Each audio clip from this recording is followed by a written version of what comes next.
ಶಾರದಾ ಶಾರದಾಂ ಭೋಜವದನಾವದನಾಂಬುಜೇ ಸರ್ವದಾ ಸರ್ವದಾಸ್ಮಾಕಂ ಸನ್ನಿಧಿಂ ಸನ್ನಿಧಿಂ ಕ್ರಿಯಾತ್.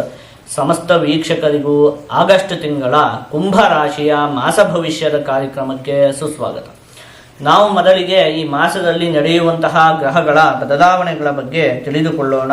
ಈ ತಿಂಗಳ 16ನೇ ತಾರೀಕಿನಂದು ರವಿಗ್ರಹ, 30ನೇ ತಾರೀಕಿನಂದು ಬುಧ ಗ್ರಹ ಸಿಂಹ ರಾಶಿಗೆ ಪ್ರವೇಶವನ್ನು ಮಾಡ್ತಾ ಇರುವಂಥದ್ದು, 20ನೇ ತಾರೀಕಿನಂದು ಶುಕ್ರ ಗ್ರಹ ಕಟಕ ರಾಶಿಗೆ ಪ್ರವೇಶವನ್ನು ಮಾಡ್ತಾ ಇರುವಂಥದ್ದು.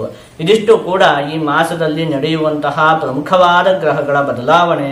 ನಾವೀಗ ಇದನ್ನೆಲ್ಲ ಆಧರಿಸಿ ಈ ಮಾಸದಲ್ಲಿ ಅಂದರೆ ಈ ಒಂದು ಆಗಸ್ಟ್ ತಿಂಗಳಲ್ಲಿ ಕುಂಭ ರಾಶಿಯವರಿಗೆ ಯಾವ ರೀತಿಯಾದಂತಹ ಫಲ ಪ್ರಾಪ್ತಿಯಾಗಲಿದೆ ಅಂತ ಹೇಳಿ ಒಂದೊಂದಾಗೆ ನೋಡ್ತಾ ಹೋಗೋಣ.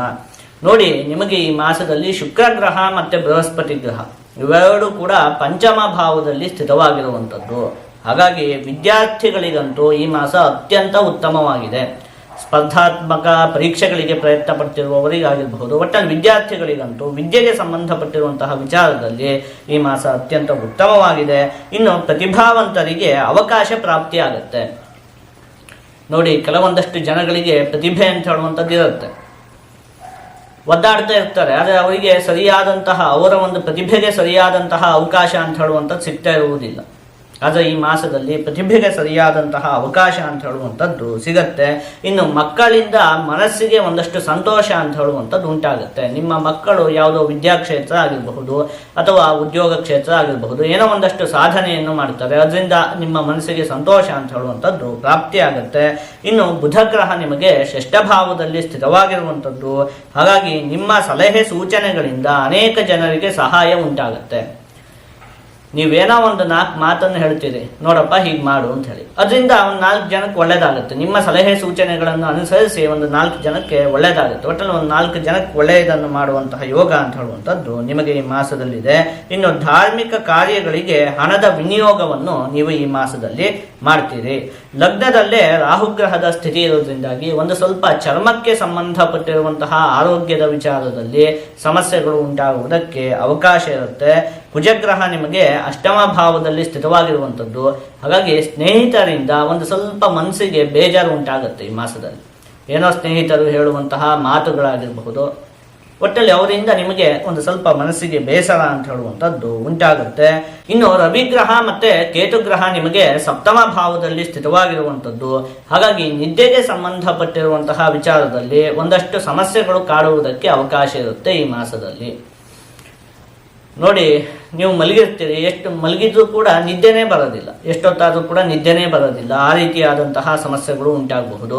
ಅಥವಾ ನೀವು ಮಲಗಿರ್ತೀರಿ, ಚೆನ್ನಾಗಿ ನಿದ್ದೆ ಬಂದಿರುತ್ತೆ, ಅಷ್ಟೊತ್ತಿಗೆ ಯಾರೋ ಫೋನ್ ಮಾಡುವಂಥದ್ದು ಇರಬಹುದು, ಏನೋ ಒಂದಷ್ಟಾಗಿ ಒಟ್ಟಲ್ಲಿ ನಿಮಗೆ ನಿದ್ದೆಗೆ ಸಂಬಂಧಪಟ್ಟಿರುವಂತಹ ವಿಚಾರದಲ್ಲಿ ನಿದ್ರಾಭಂಗಗಳು ಉಂಟಾಗುವುದಕ್ಕೆ ಈ ಮಾಸದಲ್ಲಿ ಅವಕಾಶ ಇರುತ್ತೆ. ಇನ್ನು ದುಸ್ವಪ್ನಗಳು ಕೂಡ, ಒಂದಷ್ಟು ಕೆಟ್ಟ ಕೆಟ್ಟ ಕನಸುಗಳು ಬೀಳುವಂಥದ್ದು, ಹೆದರಿಕೆ ಉಂಟಾಗುವಂಥದ್ದು, ಇಂಥದ್ದಕ್ಕೂ ಕೂಡ ಈ ಮಾಸದಲ್ಲಿ ಅವಕಾಶ ಅಂತ ಹೇಳುವಂಥದ್ದು ಇದೆ. ಶನಿಗ್ರಹ ನಿಮಗೆ ದ್ವಿತೀಯ ಭಾವದಲ್ಲಿ ಸ್ಥಿತವಾಗಿರುವಂಥದ್ದು. ಹಾಗಾಗಿ ಮುಖ್ಯವಾಗಿ ಈ ಮಾಸದಲ್ಲಿ ನೀವು ಯಾವುದೇ ಕಾರಣಕ್ಕೂ ಕೂಡ ಸಾಲವನ್ನು ಮಾಡುವುದಕ್ಕೆ ಹೋಗಬಾರ್ದು. ಮಾಸದ ಮೊದಲಿಗೆ, ತಿಂಗಳ ಮೊದಲಿಗೆ ಎಲ್ಲ ದುಡ್ಡನ್ನು ಕೂಡ ಖರ್ಚು ಮಾಡಿಕೊಳ್ಳುವುದಕ್ಕೆ ಹೋಗಬೇಡಿ. ಸಾಲವನ್ನು ಈ ಮಾಸದಲ್ಲಿ ನೀವು ಏನೇ ಮಾಡಿದರೂ ಕೂಡ ಮಾಡುವುದಕ್ಕೆ ಹೋಗಲೇಬಾರ್ದು.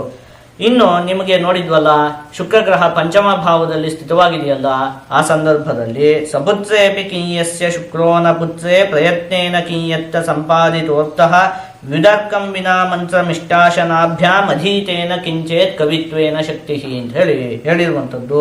ಮುಖ್ಯವಾಗಿ ಮಕ್ಕಳಿಂದ ನಿಮ್ಮ ಮನಸ್ಸಿಗೆ ಒಂದಷ್ಟು ಸಂತೋಷ, ನೆಮ್ಮದಿ ಅಂತ ಹೇಳುವಂಥದ್ದು ಪ್ರಾಪ್ತಿಯಾಗತ್ತೆ. ಇನ್ನು ಬಹಳ ದಿನಗಳಿಂದ ಪ್ರಯತ್ನ ಪಡುತ್ತಿದ್ದಂತಹ ಒಂದಷ್ಟು ಕೆಲಸ ಕಾರ್ಯಗಳೆಲ್ಲ ಈ ಮಾಸದಲ್ಲಿ ನೆರವೇರುವುದಕ್ಕೆ ಅವಕಾಶ ಇದೆ. ಆಧ್ಯಾತ್ಮಿಕ ವಿಷಯಗಳಲ್ಲಿ ನಿಮಗೆ ಆಸಕ್ತಿ ಅಂತ ಹೇಳುವಂಥದ್ದು ಉಂಟಾಗುತ್ತೆ. ಮುಖ್ಯವಾಗಿ ಬರವಣಿಗೆಗೆ ಸಂಬಂಧಪಟ್ಟಿರುವಂತಹ ಕೆಲಸವನ್ನು ಮಾಡುತ್ತಿರುವಂತಹ ವ್ಯಕ್ತಿಗಳಿಗೆ, ಸಾಹಿತಿಗಳಾಗಿರಬಹುದು, ಕವಿಗಳಾಗಿರಬಹುದು, ಈ ರೀತಿಯಾಗಿ ಬರವಣಿಗೆಗೆ ಸಂಬಂಧಪಟ್ಟಿರುವಂತಹ ಕೆಲಸವನ್ನು ಮಾಡುತ್ತಿರುವಂತಹ ಎಲ್ಲ ವ್ಯಕ್ತಿಗಳಿಗೂ ಕೂಡ ಅಭಿವೃದ್ಧಿ ಅನ್ನುವಂಥದ್ದು ಉಂಟಾಗುತ್ತೆ.